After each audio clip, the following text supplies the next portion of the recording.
When I first watched the first season of Rent-A-Girlfriend, I thought, surely this wasn't that bad, right? People were making it out to be one of the worst animes of all time, but I managed to make it through the entire season without too much trouble. It couldn't possibly get much worse. And then, when I watched the second season of Rent-A-Girlfriend, I thought, alright, you know what, this is pretty bad. Why am I even watching this? But still, it couldn't possibly get much worse. And then I watched the third season of Rent-A-Girlfriend. And you know what? It wasn't actually that bad. But once again, there I was scrolling through my anime list, looking for another good romance that I could binge during my winter break. But as I was scrolling through upcoming animes, I saw it again. Rent-A-Girlfriend Season 4. Rent-A-Girlfriend is one of those animes that's the equivalent of a 20-car pileup on the interstate highway. A car crash so bad that you just can't keep your eyes peeled away. It's like oyster ice cream, a flavor that is so putrid you wonder why someone even made it. But the fact remains that oyster ice cream exists. But I'm not here to yap about whatever is the deal with Rent-A-Girlfriend Season 4. What I'm here to do is to defend the main character of Rent-A-Girlfriend, Kazuya Kinoshita, one of the most criticized protagonists in all of anime, a character that has been slandered to the ends of the earth for being a pathetic, socially incompetent loser who can barely look at a woman before doing something irreversibly foul. So what's the deal with Kazuya? Is he really just that irredeemable? Or is there more to his character than just being a loser? There will be some anime and manga spoilers. The first season of Rent-A-Girlfriend dives straight into the core of Kazuya's story, immediately starting with his breakup with his girlfriend and how he goes about his life. He's a depressed college student who, despite still going on with his usual college life, is still incredibly down bad for his girlfriend. He is so down bad, in fact, that he decides to go and rent a girlfriend, something that might seem a bit strange to Westerners, but definitely exists in Japan. This is how we meet Mitsuhara Chizuru, a girl trying to make some money on the side by accompanying sad men like Kazuya to make him feel better about his life. Oh, and there's a bunch of other girls as well.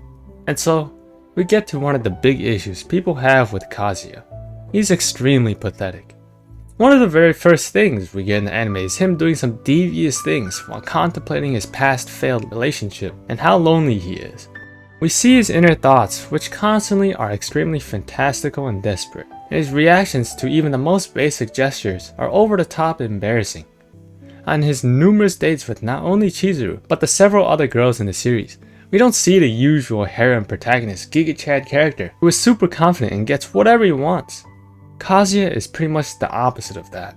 A bumbling fool who can't even speak to women without immediately breaking down and doing something dumb. His first date with Chizuru is a complete disaster, as he sees her as someone who is too perfect and putting on a show for himself. Kazuya gives her a subpar rating, which reflects his own projections of his insecurities and how negatively he views himself. His actions throughout the first two seasons are filled with these moments. A self-conscious fool who will stalk his rental girlfriends, say hurtful things, or just be extremely cringe. But in the context of his situation, there's a bit of empathy that's needed to understand what he's going through. He's constantly taken advantage of by previous relationships, and even during the anime, where girls like Ruka and Mami would use him out of jealousy and other terrible reasons. He gets constantly verbally abused by those around him, even from his own grandma, and most of the time he just takes it. He's honest to a fault, and hardly has much social contact with others in college. Despite all of his shortcomings, there's a few things that are hard to deny about Kazuya. On the inside, Kazuya is very self-aware.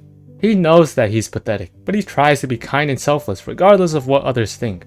He's extraordinarily caring, and it's much more raw and powerful because you can see literally everything that goes on in his head. He even clutches up in dire situations, such as when he dives straight into the water to save Chizuru from drowning in Season 1, despite him being a total coward. The third season is what really sets Kazuya right in my eyes. This is where Kazuya shows actual growth in both character and heart and gives him direction in the anime. The end of Season 2 reveals Chizuru's personal desire to be an actor, both for her own and her grandma's sake. The season focuses far more precisely on her relationship with Kazuya and how they actually begin growing up and start doing impactful things. Kazuya shows actual resolve and commitment when he takes on a lead role for Chizuru's film project, and he does so purely out of a desire to see her succeed. He's able to express more of himself, well, kind of. And he's truly a selfless person, someone who's willing to sacrifice, whether it be his image, his time, or other things, in order to help others. And even though he's still frustrating and stupid at times, We see Chizuru develop their relationship together, in no small part to Kazuya's own progress with his character. Kazuya is not your usual romance protagonist. He's weak, he's a loser, he's pathetic, and he's constantly made fun of. But these traits aren't what really represents Kazuya as a character. What makes Kazuya so brilliant is how imperfect he is. He's the antithesis of a good romance main character, because the show doesn't hide any of his flaws or try to portray him as a good romance character. He struggles with things like anxiety and depression, and can't pick up on basic social cues. These are things that many readers, to varying extremes, can relate to and sympathize with. Kazuya Kinoshita may just be a comedic satirical character in a harem romance anime, but he's been given another rarely seen dimension by the author. That is something that I truly appreciate.